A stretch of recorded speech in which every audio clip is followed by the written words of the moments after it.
Assalamualaikum warahmatullahi wabarakatuh. Sahabat beriman, peristiwa Isra Mi'raj adalah peristiwa luar biasa yang dialami Rasulullah SAW. Beliau melakukan perjalanan sampai ke langit ketujuh dengan mengendarai burak dan bersama malaikat Jibril alaihissalam. Namun ternyata peristiwa itu diawali dengan perdebatan sengit antara bumi dan langit. Perdebatan tentang apakah itu? Apa yang masing-masing mereka pamerkan satu sama lain?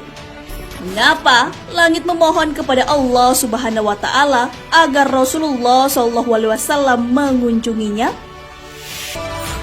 Langit dan bumi berdebat. Dalam kitab Durratun Nasihin terdapat cerita tentang langit dan bumi yang memamerkan kelebihan masing-masing.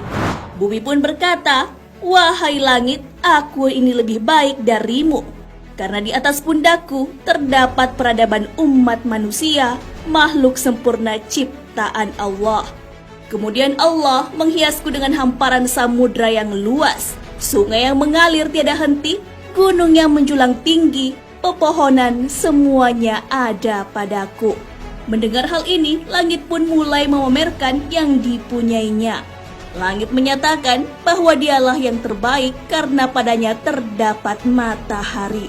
Matahari adalah sumber energi bagi kehidupan di bumi. Selain itu, gugusan bintang bertebaran, bulan dan semua benda-benda luar angkasa ada pada langit.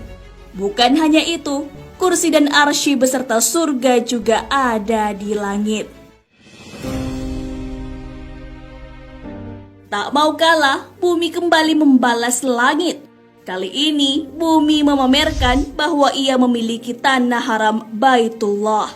Tempat itu setiap saat dijadikan tempat tawaf dan beribadah, baik Rasul, Nabi maupun umat muslim lainnya.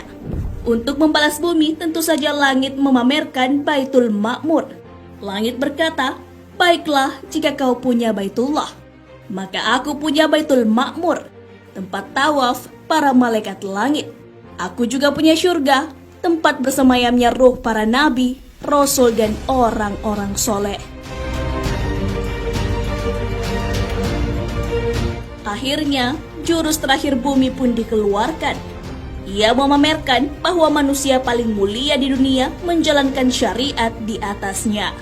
Beliau adalah petinggi para nabi dan penutup para rasul, kekasih Rabb semesta alam, dan menjadi manusia yang sebaik-baiknya. Beliau adalah Nabi Muhammad SAW. Rasulullah SAW adalah rahmat bagi alam semesta. Mendengar hal itu, langit tak bisa lagi membalas bumi. Langit pun harus mengakui keunggulan lawan debatnya.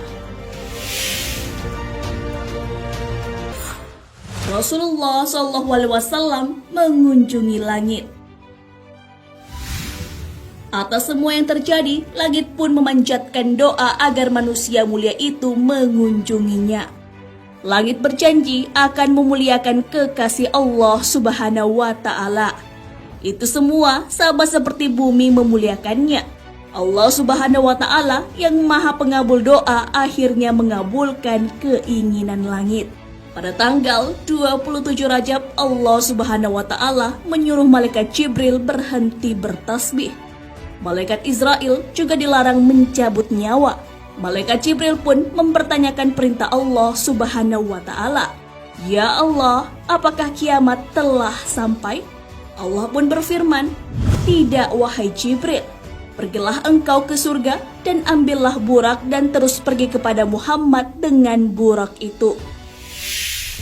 Jibril pun pergi ke surga mendapati 40.000 burak. Burak-burak itu sedang bersenang-senang di taman surga. Masing-masing mereka terdapat tulisan nama Muhammad. Di antara burak-burak yang ditemui Jibril, ada satu burak yang sedang menangis. Air matanya bercucuran. Jibril pun bertanya pada burak itu alasan ia menangis.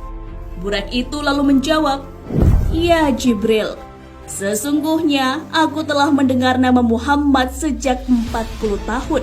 Maka pemilik nama itu telah tertanam dalam hatiku dan aku sesudah itu menjadi rindu kepadanya. Dan aku tidak mau makan dan minum lagi.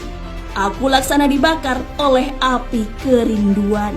Jibril pun menjawab bahwa rindunya akan segera tersampaikan kepada manusia mulia itu.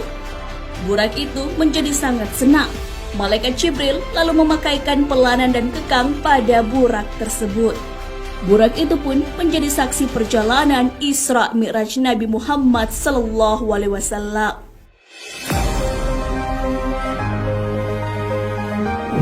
Nah, sahabat beriman, itulah perdebatan sengit antara bumi dan langit sebelum Rasulullah SAW mengalami peristiwa Isra Mi'raj. Bumi dan langit sama-sama memamerkan yang dimiliki. Hingga akhirnya langit harus mengakui keunggulan bumi. Hal ini karena Rasulullah SAW menjalankan syariat di bumi. Karena ingin kesempatan yang sama, langit pun bermohon kepada Allah Subhanahu wa Ta'ala agar kekasihnya itu mengunjungi langit. Akhirnya keinginan langit pun terwujud. Rasulullah SAW mengunjungi langit ketujuh dengan mengendarai burak. Peristiwa ini dikenal dengan nama Isra Mi'raj dan diabadikan dalam Al-Quran. Maha suci Allah yang memperjalankan hambanya pada suatu malam dari Al-Masjidil Haram ke Al-Masjidil Aqsa yang telah kami berkahi sekelilingnya, agar kami perlihatkan kepadanya sebagian dari tanda-tanda kebesaran kami. Sesungguhnya Dia adalah maha mendengar lagi maha melihat. Quran Surah Al-Isra ayat 1. Wallahu a'lam bishawab. Sahabat beriman, jangan lupa berbagi informasi dengan share video ini, karena sebaik-baik manusia adalah yang paling bermanfaat bagi manusia. Wassalamualaikum warahmatullahi wabarakatuh.